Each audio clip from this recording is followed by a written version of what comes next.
are you all? So once again we welcome you all at Target IS online classes, and in the sequence of English class that today we have the pronoun next topic, which is based on demonstrative adjective and demonstrative pronoun और reflexive pronouns की अपनी आज की class ये होने वाली है। जैसा कि कल हम लोगों ने किया था, कल सर हम लोगों ने ऑर्डर ऑफ प्रोनाउन पढ़ा था। क्या पढ़ा था हम लोगों ने? कल ऑर्डर ऑफ प्रोनाउन हम लोगों ने पढ़ा था, ठीक है। अब उस ऑर्डर ऑफ प्रोनाउन में देखो थोड़ा सा क्या हुआ, लिटरली स्पीक करना, कल की क्लास आपको जब हमने ऑर्डर ऑफ प्रोनाउन स्टार्ट किया था तो सर स्टार्टिंग के कुछ मिनट्स तक तो आपको क्लास वो नो डाउट कॉम्प्लेक्स लगी होगी, लेकिन जैसे ही आप वहाँ पे टाइम स्पेंड किए होगे सो वो क्लास जो रही होगी आपको तो ज़्यादा आपको समझ में क्लास आने लगी रही होगी वहाँ पे, ठीक है। तो देखो इसीलिए क्या रहे हैं कि हर एक चीज का सर अपने को एक बेसिक फिनोमिना, जो सर इसका एक बेसिक स्ट्रक्चर है sir, that we must have, वो हमारे पास जरूर होना चाहिए। अब उसके बाद फिर क्या करना है, हम लोग क्या करेंगे सर, जो रूल्स में स्पेशलाइजेशन किए गए हैं, जो सर स्पेशल रूल्स दिए गए हैं प्रोनाउंस के लिए, हम लोग उसको भी डिस्कस करेंगे, ठीक है। अब देखो रूल्स तो आपको समझ में तब आएंगे जब आपको एवरी टाइप ऑफ प्रोनाउन के एग्जांपल्स क्लियर होंगे, ठीक है। जैसे कि हम आज कर रहे हैं डेमोन्स्ट्रेटिव प्रोनाउन और रिफ्लेक्सिव प्रोनाउन, तो सर डेमोन्स्ट्रेटिव प्रोनाउन क्या होता है और रिफ्लेक्सिव प्रोनाउन क्या होते हैं, ठीक है। तो वन बाय वन करके अपन इसको अभी कंप्लीट करेंगे। सबसे पहले हम लोग पढ़ेंगे सर ये डेमोन्स्ट्रेटिव प्रोनाउंस होते क्या हैं, ठीक है। डेमोन्स्ट्रेटिव प्रोनाउंस होते क्या हैं। अब सब आप ये सोचोगे आप सर डेमोन्स्ट्रेटिव प्रोनाउन, पहली चीज तो क्या करोगे आप, जो डेमोन्स्ट्रेटिव प्रोनाउन है ये क्या किए जाते हैं सर, डेमोन्स्ट्रेट के लिए यूज किए जाते हैं। किसके लिए? डेमोन्स्ट्रेट के लिए ये यूज किए जाते हैं। मतलब डेमोन्स्ट्रेट यानी समझना कि सर दिखाने के लिए या सर किसी चीज को सर डेमोन्स्ट्रेशन देने के लिए अपन इसका यूज करते हैं, ठीक है। अब डेमोन्स्ट्रेट के लिए यूज किए जाते हैं तो ये क्या होंगे, ध्यान देना कि ये प्रोनाउन में हम लोग करेंगे सर दो कैटेगरी में इसको सर अपन डिवाइड कर लेते हैं। एक सर फॉर सिचुएटेड होता है और सर दूसरा कहाँ पे होगा सर, दूसरा हमारा नियर सिचुएटेड होगा, ठीक है। सर पहला फॉर सिचुएटेड, दूसरा नियर सिचुएटेड। अभी जो अपना ये फॉर सिचुएटेड और नियर सिचुएटेड है सर, इसको भी हम लोग फर्दर टू पार्ट्स में इसको अपन टू नंबर्स में डिवाइड करेंगे। सर एक होगा सर सिंगुलर नंबर होगा, कैसा होगा, एक होगा सिंगुलर होगा और दूसरा कौन सा होगा, प्लूरल होगा, ठीक है। कौन सा होगा, प्लूरल होगा, ठीक। तो ये चीज आपकी हुई। अब देखो जो नियर वाला है तो सर नियर वाला भी क्या होगा सर, फर्दर टू नंबर्स में आपका डिवाइड होगा। ये भी किस में जाएगा सर, एक तो जाएगा आपका किस में, सिंगुलर में जाएगा और दूसरा किस में जाएगा, प्लूरल में जाएगा, ठीक है। सिंगुलर में गया और प्लूरल में गया। अब देखो यहां से पूरी कहानी को पहले समझ लो इसको, ठीक है। ये कैसा हो गया, डेमोन्स्ट्रेटिव प्रोनाउन क्या होते हैं सर, डेमोन्स्ट्रेट या तो डेमोन्स्ट्रेशन के लिए सर यूज किए जाते हैं, मतलब किसी भी चीज को बताने के लिए आप उनका यूज करते हो, ठीक है। हिंदी में बोले आपको तो अब क्या होता है सर, जो डेमोन्स्ट्रेशन होता है सर, या तो आप दूर की चीज को बताते हो सर, या तो आप क्या करते हो, पास की चीज को बताते हो, ठीक। अब सर जब दूर की चीज और पास की चीज सर, इनके दो नंबर होते हैं सर, एक सिंगुलर दूसरा प्लूरल, एक सिंगुलर दूसरा प्लूरल। तो अब देखो जब आप लोग क्या करते हो कि फॉर की सी चीज, मतलब फॉर मतलब होता है, फॉर यानी हो गया यानी दूर में जो रखा हुआ है, और ये नियर मतलब क्या हो गया सर, पास में रखा हुआ, ठीक है। अब दूर और पास, जो अब आपका ये सिंगुलर है और ये प्लूरल है, तो देखो फॉर के लिए हम लोग यूज करते हैं दैट का। तो दैट कैसा होगा हमारा सर, दिस दैट, ये हमारा दैट होगा सिंगुलर कहलाता है, और इसी दैट का प्लूरल क्या कहलाता है, इसी दैट का प्लूरल कहा जाता है दोज। क्या कहा जाता है, दोज कहा जाता है, ठीक है। अभी हम लोग यहाँ पे आते हैं जो नियर सिचुएशन के लिए है, तो सर इसके लिए हम लोग नियर के लिए सर दिस का यूज करते हैं एज अ सिंगुलर, और सर दीज का यूज करते हैं एज अ प्लूरल। मतलब दिस का प्लूरल क्या है, दीज है, और दैट का प्लूरल क्या है, दोज है। अब आप ये बताओ कि इतना आपको ये प्रॉपर विजिबल है कि नहीं विजिबल है, ये चीज आपकी क्लियर है कि नहीं। देखो डेमोन्स्ट्रेटिव प्रोनाउन हमने लिखा, डेमोन्स्ट्रेटिव प्रोनाउन का यूज हम लोग करते हैं सर टू डेमोन्स्ट्रेट सर, मतलब दिखाने के लिए सर, या किसी चीज की सर किसी चीज के बारे में बताने के लिए। अब देखो चीज तो है आपकी, या तो पास में रखी होगी या दूर में रखी होगी। यदि पास में रखी होगी तो आप दिस का यूज करोगे, और these का यूज करोगे तो this का यूज कब करोगे, these का यूज कब करोगे, this का यूज जब करोगे पास में रखी हुई जो चीज है आपके, यदि वो सिंगुलर है, मतलब सर यदि एक वचन में यूज हुआ है तो आप उसके लिए this का यूज करोगे, ठीक है। और these का यूज कब करोगे, जो सर पास में रखी हुई चीज क्या है सर, जब मोर देन वन है तो वहां पे आप these का यूज कर लोगे। अब जो ये फॉर सिचुएशन होती है ये क्या होती है सर, सिंगुलर के लिए दैट और प्लूरल के लिए दोज। अब दैट का यूज आप कहां पे करोगे, दोज का यूज कहां पे करोगे, सिंपल सी बात है सर, दैट और दोज का यूज आप कहां पे करोगे, दैट मतलब सर जो दूर रखा हुआ सिंगुलर है वहां पे दैट का, और जो जो दूर रखा हुआ प्लूरल है वहां पे दोज का यूज होगा, ठीक है। तो ये चीजें हुई। अब देखो इतनी चीजों को आप ध्यान देना, ठीक है, ये चीजों को ध्यान देना। अब यहां पे है क्या कि मैं दो चीजों को थोड़ा सा इसको मैं रब करूंगा अभी, ठीक है, यहां पे चीजें थोड़ा सा समझाने के लिए। देखो डेमोन्स्ट्रेटिव प्रोनाउंस भी होते हैं और डेमोन्स्ट्रेटिव एडजेक्टिव्स भी होते हैं। तो क्या होते हैं सर डेमोन्स्ट्रेटिव प्रोनाउन और क्या होते हैं डेमोन्स्ट्रेटिव एडजेक्टिव। जैसे मैंने लिख दिया, सपोज करो दिस इज अ कार, ठीक है, समझना सेंटेंस बहुत लो लेवल का है, बहुत बेसिक सा सेंटेंस है, आपके ये डे टू डे लाइफ में सेंटेंस यूज होता है, ठीक है। अब फिर मैंने यहां पे लिख दिया दिस कार इज माइन, ठीक है, सेंटेंस वन और सेंटेंस टू, ठीक है, ध्यान से देखना क्योंकि यहां पर चीज बहुत कुछ आपकी बदल रही है। जो आपका ये वाला लिखा हुआ है दिस इज अ कार, ठीक है, तो जो यहां पे लिखा हुआ है ये दिस, तो अब आप देखो इस दिस के बाद क्या दिया गया है सर, एक वर्ब दिया गया है, यानी एक हेल्पिंग वर्ब, या तो सर आपको मेन वर्ब दिया गया है।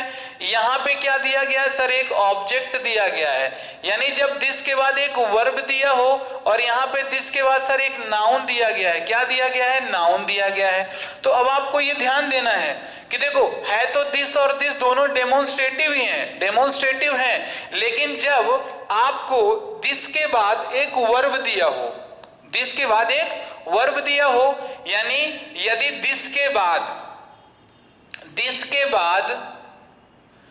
यदि वर्ब हो, वर्ब दिया हो और दिस के बाद यदि नाउन दिया हो, ठीक है। अब ध्यान देना, दिस के बाद यदि वर्ब दिया हो और दिस के बाद यदि नाउन दिया हो तो क्या होगा, ध्यान देना कि दिस और दिस तो डेमोन्स्ट्रेटिव हैं, यदि दिस के बाद एक वर्ब दिया गया है तो वो तुम्हारा डेमोन्स्ट्रेटिव प्रोनाउन कहलाएगा, और सर वहीं दिस के बाद यदि एक नाउन दिया गया है तो वो क्या कहलाएगा, वो कहलाएगा आपका डेमोन्स्ट्रेटिव एडजेक्टिव कहलाएगा। क्या कहलाएगा, डेमोन्स्ट्रेटिव एडजेक्टिव कहलाएगा। चीजों को फिर से मैं क्लियर करा दूं आपको, देखो डेमोन्स्ट्रेटिव प्रोनाउंस भी होते हैं, डेमोन्स्ट्रेटिव एडजेक्टिव्स भी होते हैं, ठीक है। तो आपसे मान लो कोई क्वेश्चन आ ही गया कि दैट दिस, जो यहाँ पे मान लो कि यहाँ जैसे यहीं पे लिखा हुआ है this is used as which of the part of speech, ठीक है। तो अब आपको बताना हो तो देखो दिस के बाद क्या लिखा हुआ है, एक नाउन लिखा हुआ है, तो सर ये एडजेक्टिव है, तो कौन सा एडजेक्टिव है, दिस और दैट, डेमोन्स्ट्रेटिव। यदि दिस के बाद कार लिखा है या दैट के बाद कार लिखा तो क्या होगा भैया, नाउन के पहले लगने वाला शब्द क्या होता है, एडजेक्टिव होता है, तो क्लियर है आपका। और वहीं दिस और दैट के बाद क्या दिया गया, यदि एक वर्ब दिया गया है तो वो क्या होगा, आपको वो भी क्लियर है कि वर्ब दिया है तो वर्ब के बाद क्या सर, मतलब किसी भी सब्जेक्ट के बाद यदि वर्ब दिया होता है सर, या तो फिर सब्जेक्ट आपका नाउन होता है या तो प्रोनाउन होता है, ठीक है।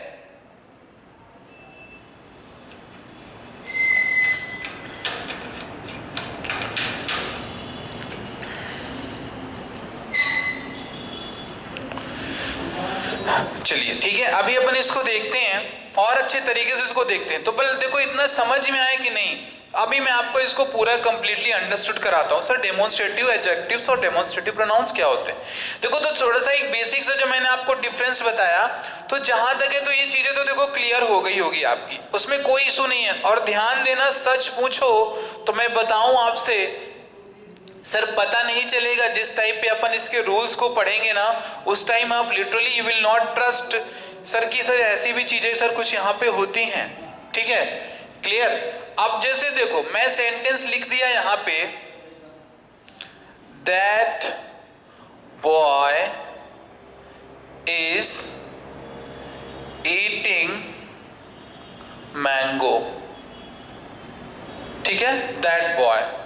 और फिर मैंने बोल दिया this is a man who is playing hockey, ठीक है, हु इज प्लेइंग हॉकी। ठीक, चलो सेंटेंस कितने लिखे हैं यहाँ पे? 2 सेंटेंसेस लिखे हुए हैं, ठीक है। चीजों को समझना है आपको, ठीक है। You are committed to understand the things here. अब यहाँ पे देखो, जो ये वाला सेंटेंस लिखा है और जो ये वाला सेंटेंस लिखा है, भैया देखो सबसे पहले यहाँ पे क्या लिखा हुआ? दैट लिखा है, यहाँ पे दिस लिखा है। तो दो के दोनों तुम्हारे कैसे हैं सर? डेमोन्स्ट्रेटिव है कि नहीं है? डेमोन्स्ट्रेटिव है आपके, ये है ना। डेमोन्स्ट्रेटिव देखो, दिस और दैट हम लोगों ने पढ़ा। अब सर कैसा डेमोन्स्ट्रेटिव है? सर सिंगुलर डेमोन्स्ट्रेटिव है। सर ये भी सिंगुलर है और सर ये भी सिंगुलर है, ठीक। अब चलिए, अब यहां पे देखो कि सर दैट के बाद क्या दिया गया है? That is just being followed by a noun. That क्या है? एक नाउन के द्वारा फॉलो किया जा रहा है। जब दैट एक नाउन के द्वारा फॉलो किया जा रहा है तो आप उस चीज को देखो कि नाउन के पहले आने वाला शब्द, जो भी शब्द नाउन के पहले आता है वो हमेशा क्या होता है? एडजेक्टिव होता है। क्या होता है? एडजेक्टिव होता है। अब लेकिन यहाँ पे दिस के बाद देखो क्या दिया गया है? सर एक वर्ब दिया गया है। क्या दिया गया है? एक वर्ब दिया गया है। यदि सर डेमो, अब देखो ये भी तुम्हारा डेमोन्स्ट्रेटिव है, तो डेमोन्स्ट्रेटिव के बाद यदि एक वर्ब है तो इक्वल टू क्या सर? वो प्रोनाउन का केस होगा। कैसा प्रोनाउन? डेमोन्स्ट्रेटिव प्रोनाउन कहा जाएगा वो। और वहीं पे यदि दैट या दिस के बाद एक नाउन दिया गया है तो वो क्या कहा जाएगा? सर एडजेक्टिव कहा जाएगा। क्या कहा जाएगा? एडजेक्टिव कहा जाएगा। कौन सा एडजेक्टिव? सर डेमोन्स्ट्रेटिव एडजेक्टिव कहा जाएगा। ठीक है, चीज समझ में आई कि नहीं? वो डेमोन्स्ट्रेटिव एडजेक्टिव आपका कहा जाएगा। तो कहने का मतलब क्या कि देखो यहाँ पे that boy is eating mango और this is a man who is just playing hockey.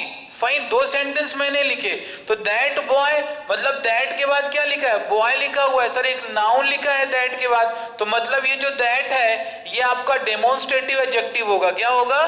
Demonstrative adjective होगा आपका। क्या होगा? ये डेमोन्स्ट्रेटिव एडजेक्टिव होगा, ठीक है। अब वहीं पे ये देखो दिस के बाद क्या एक वर्ब दिया गया, तो सर ये क्या होगा? डेमोन्स्ट्रेटिव प्रोनाउन होगा। क्या होगा? डेमोन्स्ट्रेटिव प्रोनाउन होगा ये, ठीक है। ये हो गया आपका डेमोन्स्ट्रेटिव प्रोनाउन, ठीक। अब यहाँ पे सेकंड अपन सेंटेंस को लिखते हैं। सर कौन सा सिंगुलर, कौन सा प्लूरल, कौन सा सिंगुलर, कौन सा प्लूरल, ठीक है। इन चीजों को थोड़ा सा आप अभी इसको लर्न कर लो बहुत अच्छे तरीके से, सो दैट आपको पता है कि डिफरेंस तो देखो क्लियर ही होना चाहिए। कि पता लगा कि आपको दिस दैट तो बहुत दिनों से आ रहा है but actually difference is not clear. कोई पूछ लिया कि बताओ भैया ये दिस दैट है क्या, तो बस ऐसे खड़े होके बता दिए कि सर दिस और दैट। सर दिस का यूज होता है पास वाले चीजों के लिए, नाउन के लिए, और दैट का यूज होता है दूर वाले नाउन के लिए होता है सर। अब वहीं पे आप ये भी आपको पता होगा कि सर दिस का प्लूरल होता है दीज और दैट का प्लूरल क्या होता है? सर दैट का प्लूरल होता है दोज। क्या होता है? दोज होता है। तो यानी ये सिंगुलर हो गए और ये क्या हो गए? प्लूरल हो गए, ठीक है। तो भैया दिस का प्लूरल क्या? दिस का प्लूरल दीज और दैट का प्लूरल दोज। चलो ये तो आपको क्लियर है। फिर से मैं रिपीट क्यों कर रहा हूं? बिकॉज कॉन्सेप्ट आपको थोड़ा सा भी मिस नहीं होना चाहिए। अब ये किसके लिए सर? ये हमारे हैं क्या? देखो ये वाले जो है सर पास की चीजों के लिए है ना, पास की चीजों के लिए। यहां पे चीजों का मतलब आप ले लेना, एक पूरा नाउन समझ लेना तो आपको थोड़ा चीजें समझ में आएंगे। नहीं, पास की चीजों के लिए, पास के नाउन के लिए। और ये किसके लिए होगा? सर दूर के नाउन्स के लिए। किसके लिए? जो आपके दूर के नाउन के लिए है ना, ये दूर स्थित नाउन के लिए होता है। ये होता है क्या? दैट होता है, ठीक है। अब दैट का प्लूरल दीज होता है, दिस का प्लूरल, दैट का प्लूरल दोज होता है और दिस का प्लूरल दीज होता है। ये तो इतना कॉन्सेप्ट क्लियर होगा आपको, इसमें तो कोई इशू होगा नहीं कि आप इसमें भी प्रॉब्लम आप इसमें फेस करो, ठीक है। अभी अपन सेंटेंस नेक्स्ट करते हैं, उसमें देखते हैं क्या चीजें कैसे बन रही हैं अपनी, ठीक है। चलो ठीक, अभी इसको देख रहे हैं अपन भी। अब जैसे मैं आपसे बोल दिया दोज आर माई चेयर्स, ठीक है, those are my chairs, these books are of physics. ठीक है, क्लियर। फिर मैंने यहां पे लिख दिया that car goes to Shimla. ठीक है ना। फिर मैंने बोल दिया दिस इज अ बस। ठीक, चलो अब यहां पे इतना समझ लो, आप चीजें क्लियर हो जाएंगी आपकी। ठीक है, तो देखो डेमोन्स्ट्रेटिव प्रोनाउंस क्या हुए, तो डेमोन्स्ट्रेटिव प्रोनाउन मतलब क्या। अब यहाँ पे देखो ये दोस्त, सभी दोस्त, दिस, दैट, दिस, सभी के सभी ये डेमोन्स्ट्रेटिव है कि नहीं। अब यहाँ पर क्या दिया गया है, दोज आर माई चेयर्स, तो सर एक वर्ब दिया गया है। यहाँ पे क्या दिया गया है सर, एक नाउन दिया गया है। सर यहाँ पे भी क्या दिया गया है, एक नाउन दिया गया है। यहाँ पे क्या दिया गया है, एक वर्ब दिया गया है। क्या दिया गया है, वर्ब। ये कि जो इज है आपका एक वर्ब है, इज क्या है आपका एक वर्ब है। तो ये देखो इज वर्ब हो गया, कार आपका नाउन है, बुक्स भी आपका नाउन है, और आर क्या है आपका वर्ब है। तो भाई अब आप इसको बताने में क्या दिक्कत है, जब सर डेमोन्स्ट्रेटिव के बाद एक वर्ब दिया गया है तो ये क्या होगा सर, ये प्रोनाउन है। और कैसा प्रोनाउन सर, डेमोन्स्ट्रेटिव प्रोनाउन है ये प्रोनाउन। ठीक, ये फिर क्या लिखा है, दीज बुक्स लिखा हुआ है, दीज बुक्स। अब ये दीज बुक्स लिखा है सर, ये भी तुम्हारा एक नाउन लिखा है, तो ये क्या होगा, एडजेक्टिव हो जाएगा। क्या होगा, एडजेक्टिव हो जाएगा आपका ये। ठीक है, ये हो गया एडजेक्टिव हो गया। ठीक, अब यहाँ पे फिर क्या लिखा हुआ है, ये दैट के बाद कार लिखा है, तो ये सर एक नाउन हो गया। तो यहाँ पर भी क्या सर, जो डेमोन्स्ट्रेटिव एडजेक्टिव की तरह ही यूज हो रहा है, कौन सर, ये दैट डेमोन्स्ट्रेटिव एडजेक्टिव की तरह यूज हो रहा है। फिर सर दिस इज अ बस लिखा हुआ है, सर एक वर्ब लिखा गया है, यहाँ पे क्या है, वर्ब। तो ये कैसा है तुम्हारा, ये सर एक प्रोनाउन की तरह यूज हो रहा है। किसकी तरह, प्रोनाउन की तरह यूज हो रहा है। ऐसे तुम्हारी कहानी क्या करती है, that actually goes around us, ऐसी कहानी अपनी ये चलती है। ठीक है, तो देखो डेमोन्स्ट्रेटिव प्रोनाउंस और डेमोन्स्ट्रेटिव एडजेक्टिव्स में आपको प्रॉब्लम अब नहीं होगा, मेरे को यही लगता है। And in case of problem so you may just write us in the comment box. Fine, आज थोड़ा सा क्या है, थोड़ा सा कॉम्प्लेक्सिटी है, but as compare to the study class, today's की क्लास हमारी क्या है सर, लिटिल बिट इजी है। So fine, will just complete from there. ठीक है, अपन वहां से इन चीजों को डिस्कस करेंगे। ठीक, कैसी कौन सी चीजें हैं वहां पे, इनको हम लोग अभी प्रॉपर तरीके से इसको सीखेंगे। तो ठीक है क्लास है ना, फिर अभी आज के लिए इतना ही रखते हैं। फिर अपन अभी कल की क्लास में देखते हैं और ढेर सारे कॉन्सेप्ट। ठीक है, तब तक के लिए class thank you and have a wonderful day. Thank you class.